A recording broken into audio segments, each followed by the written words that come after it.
Students, whatever homework is given to you, you have to submit it on the very next day between 8 am to 1 pm to the given WhatsApp number, and it is compulsory to submit your homework as your attendance will be marked on the basis of your submission.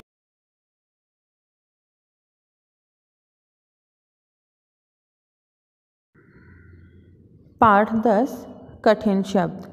Number 1 प्रतिष्ठा,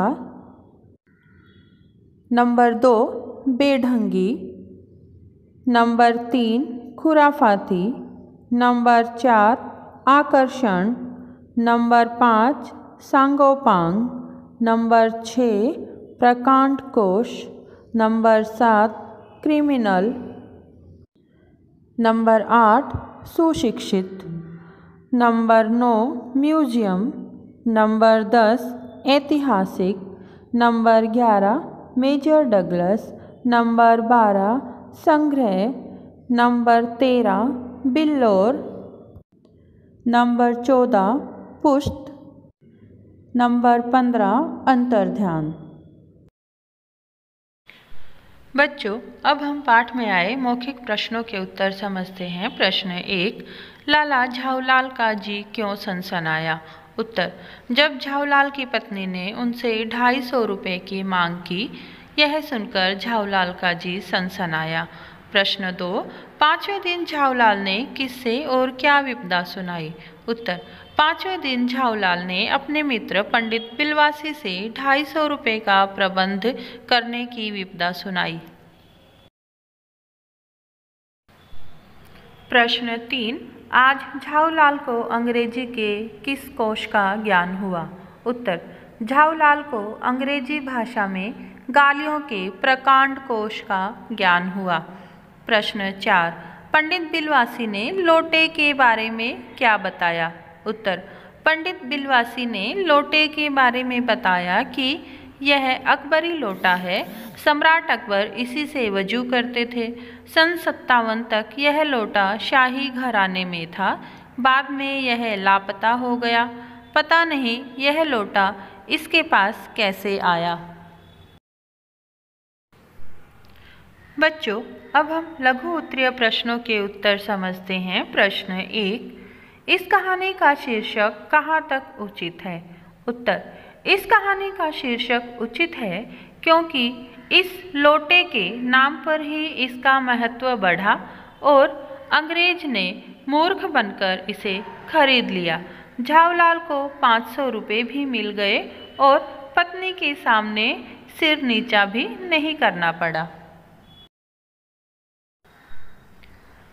प्रश्न 2, अंग्रेज लोटे से इतना प्रभावित क्यों हुआ? उत्तर, अंग्रेज को जब बिलवासी मिश्र ने यह बताया कि यह एक ऐतिहासिक लोटा है, यह वह प्रसिद्ध अकबरी लोटा है जिसकी तलाश में संसार भर के म्यूजियम परेशान हैं, यह सुनकर अंग्रेज लोटे से प्रभावित हुआ। प्रश्न 3, लोटे के असली ग्राहक और कीमत का फैसला कैसे किया गया? उत्तर, लोटे के असली ग्राहक और कीमत का फैसला बोली लगाकर किया गया। बच्चों, अब हम दीर्घ उत्तरीय प्रश्नों के उत्तर समझते हैं। प्रश्न 1, अंग्रेज ने जहांगीरी अंडे के बारे में क्या बताया? उत्तर, अंग्रेज अपने पड़ोसी मित्र डगलस से पुरानी चीज़ों का संग्रह करने की होड़ लगाते रहते थे। पिछले वर्ष हिंदुस्तान से वह एक जहांगीरी अंडा ले गए थे। उन्हीं को दिखाने के लिए कि उनके जहांगीरी अंडे से यह लोटा एक पुष्ट पुराना है, अंग्रेज ने उस लोटे को 500 रुपये में खरीद लिया। प्रश्न 2, झाऊलाल जी के हाथ से छूटकर लोटा कहाँ पहुँचा और कैसे? उत्तर, झाऊलाल जी अपनी छत की मुंडेर के पास खड़े होकर लोटे से पानी पी रहे थे कि अचानक उनके हाथ से लोटा छूट गया और गली की एक दुकान के छज्जे से टकराकर उस दुकान पर खड़े एक अंग्रेज को उसने सांगोपान स्नान कराया और फिर उसी के बूट पर आ गिरा। प्रश्न 3, अंग्रेज ने उस लोटे को 500 रुपये में क्यों खरीद लिया? उत्तर, जब पंडित बिलवासी ने इस लोटे के बारे में बताया कि प्यास से तड़पते हुए हुमायूं की जान इस लोटे से बचाई थी, हुमायूं के बाद अकबर ने इस लोटे को खरीद लिया और यह एक ऐतिहासिक लोटा है। यह सब सुनकर अंग्रेज ने इस लोटे को खरीद लिया ताकि वह इसे अपने देश ले जाकर दिखाएगा। निम्नलिखित संकेत गद्यांश को पाठ में पढ़कर दिए गए प्रश्नों के उचित विकल्प पर सही का निशान लगाइए। नंबर 1, झाऊलाल की पत्नी ने झाऊलाल से कितने रुपए मांगे? 50, 250, 200। सही उत्तर है 250। नंबर 2, पत्नी ने झाऊलाल की दशा देखकर किससे रुपए मांगने के लिए कहा? पिता से, भाई से, पंडित बिलवासी से। सही उत्तर है भाई से। नंबर 3, झाऊलाल को किसकी चिंता होने लगी?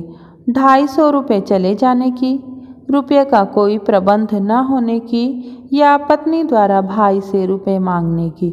सही उत्तर है रुपये का कोई प्रबंध न होने की।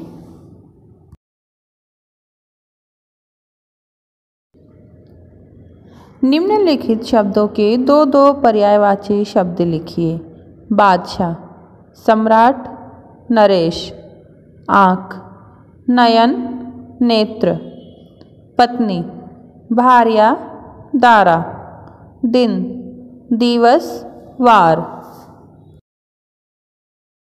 निम्नलिखित वाक्यों को ध्यान से पढ़िए। आंगन में भारी भीड़ इकट्ठी हो गई। लोटे की कीमत 500 रुपये तय हुई।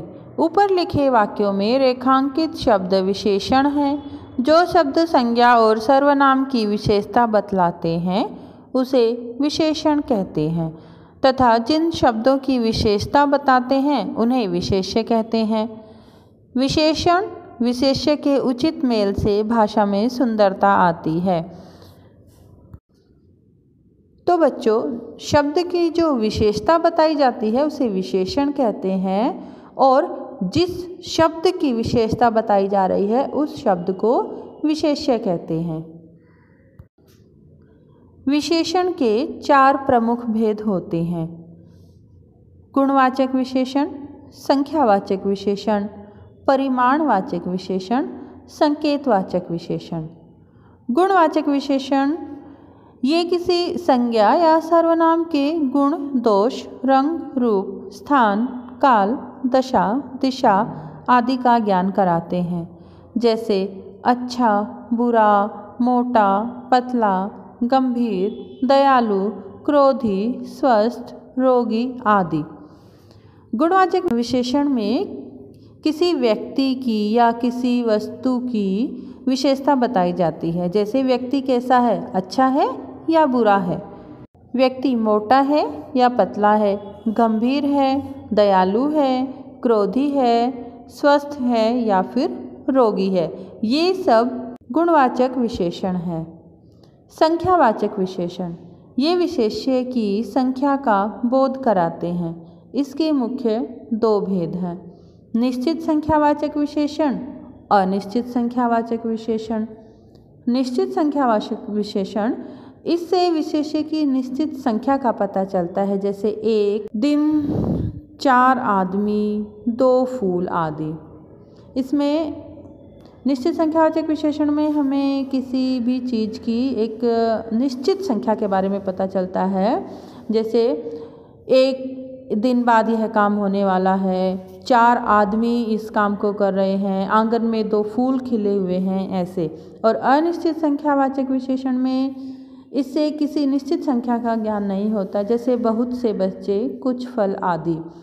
जैसे बहुत सारे बच्चे खेल रहे हैं तो हमें उनकी संख्या का नहीं पता है कि कितने बच्चे खेल रहे हैं।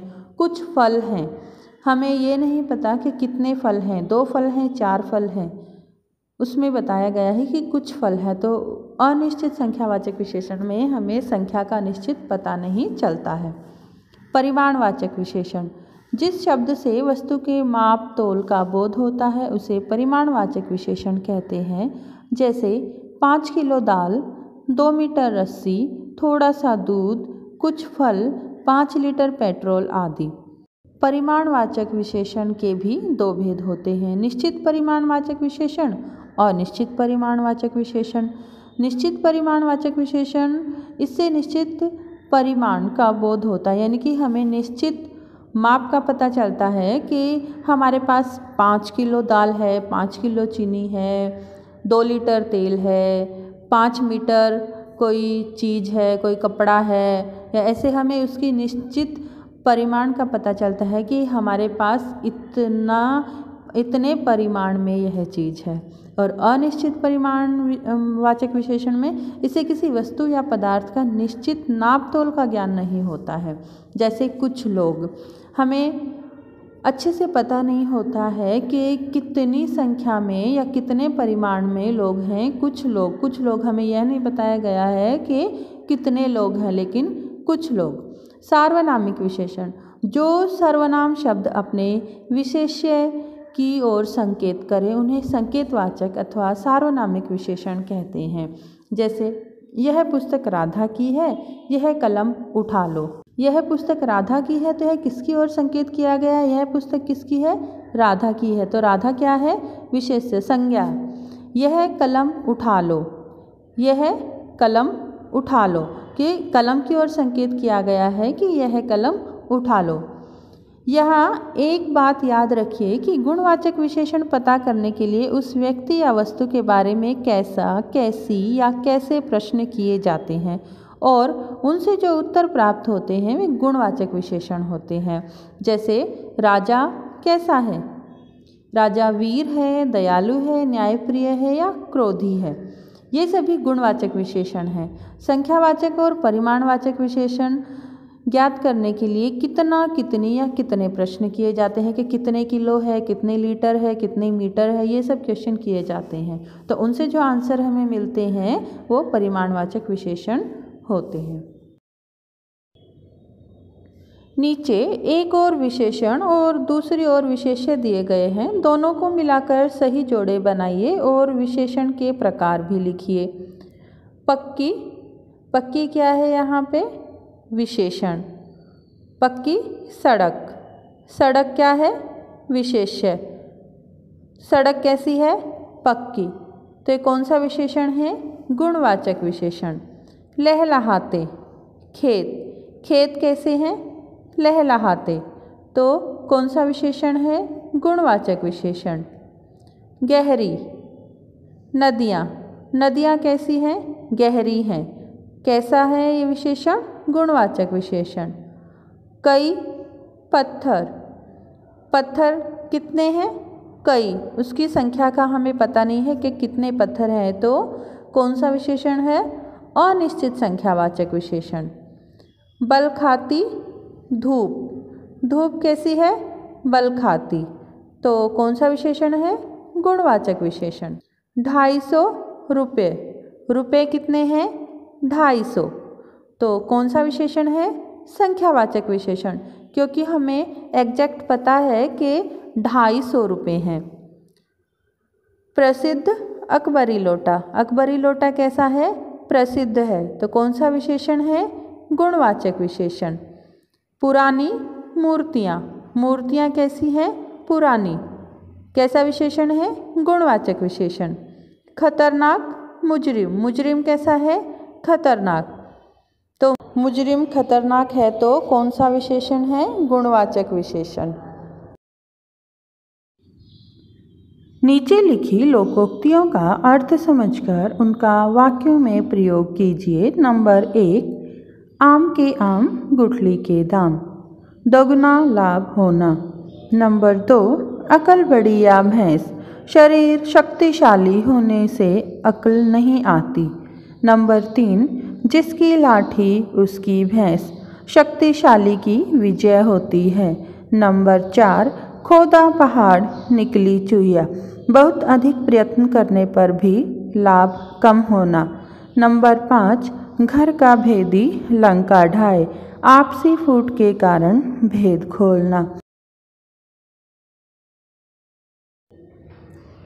विद्यार्थी लोकोक्तियों के दिए गए अर्थों का प्रयोग करके वाक्य स्वयं बनाएंगे।